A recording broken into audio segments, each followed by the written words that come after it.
Good morning my all friend, সবাই কেমন আছো? আশা করি সবাই সুস্থ আছো, ভালো আছো। আর আমরা মামিও ভালো আছি।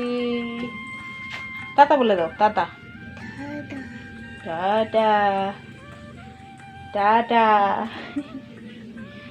গুড মর্নিং বলো, গুড মর্নিং গুড মর্নিং। সকাল সকাল রুটি হয়ে গেছে, দেখো রুটি হয়ে গেছে, দই দিয়ে রুটি খাওয়া হবে এখন। এই পাশে গরুর জল গরম হচ্ছে, গরু খাবে, গায়ে ধোয়াচ্ছে, ধুয়ে গরুকে খাওয়া। এই পাশে শোনার জন্য একটু খিচুড়ি করা হয়েছে, চাল ডাল আর ডিম সিদ্ধ করা হয়েছে, সেই ডিমটাও খেয়ে নিয়েছে। আর চাল ডালগুলো এখন ফোড়ন দিয়ে দেব। আর এদিকে দেখো মা সিমের বিচি ভেজেছে, মাছ ডাল ভেজেছে, মাছ ডাল রান্না করবে, আজকে আর করবে না, কালকে করবে। তো এখানে মা এখন গায়েল চাহার, যেটা বলে গায়েল মানে ওইটাকে দিয়ে এখন মা হাতে কুটে নেবে, এগুলোকে গুঁড়া করে নেবে এগুলো দিয়ে। তো এইদিকে দেখো বাবা একটা বড় রূপচাঁদা মাছ নিয়ে এসেছে, তো এটার মাথা লেজ দিয়ে মাছের ডাল করা হবে। আজকে আর এটা করবে না, কালকে করবে, কারণ মাছটা না করতে করতে অনেকটা সময় হয়ে গেছে, সেই জন্য রান্নাটা হলো না আজকে। এটাকে কালকে করবো। এখন মাছটা আমি কাটবো, তো কেটে মা বলছে একটু সর্ষে দিয়ে রান্না করবে, না বেজে মাছটা, তো সর্ষে দিয়ে আমি রান্না করেছি। তো ঝোল দিলাম মাত্র, তো এখন মাছগুলো সেদ্ধ হবে, ঢাকা দিয়ে রেখে দেব। আর করা হয়েছে মাছের তেল, একটু বেগুন দিয়ে করেছি। এত কিছুর মধ্যে আবার স্বাদ জেগেছে পিঠে খাওয়ার।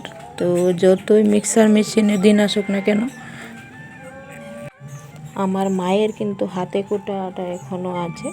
দেখো হাতে কিন্তু গাইল দিয়ে গুঁড়ি করা হচ্ছে, চালের গুঁড়ি। তো পিঠে খাওয়ার জন্য সুজি ময়দার সাথে গুঁড়ি দিয়ে করা হবে। তো এদিকে মা করেছে, মার তো হাত ভাঙা, তাও করেছে, মাছ পাট দিয়েছে, মাছের ডাল কুটেছে। তো তারপরে এদিকে চালের গুঁড়িটা আমি একটু একটু করছি। আর যারা গ্রামে থাকো জানো নিশ্চয়ই, যখন পৌষ পার্বণ হয় তখন প্রত্যেক ঘরে ঘরে এরকম একটা আওয়াজ আসে।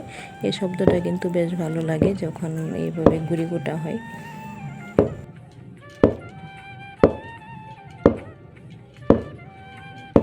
আর আমি কিন্তু এসব কিছু পারি, এমন নয় যে পারি না, কারণ আমি আগেও দেখেছি মা বাবা যখন করতো।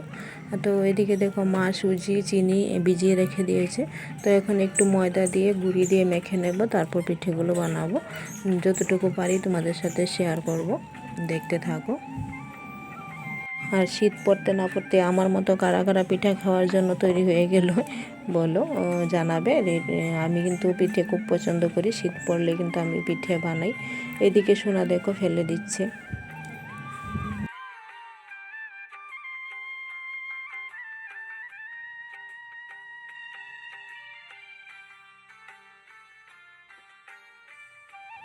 সন্ধ্যাবেলায় সুন্দর করে পিঠাগুলো বেজে নিচ্ছি, আমি নিজেই পাচ্ছি, কিন্তু মা ধূপ দিচ্ছে।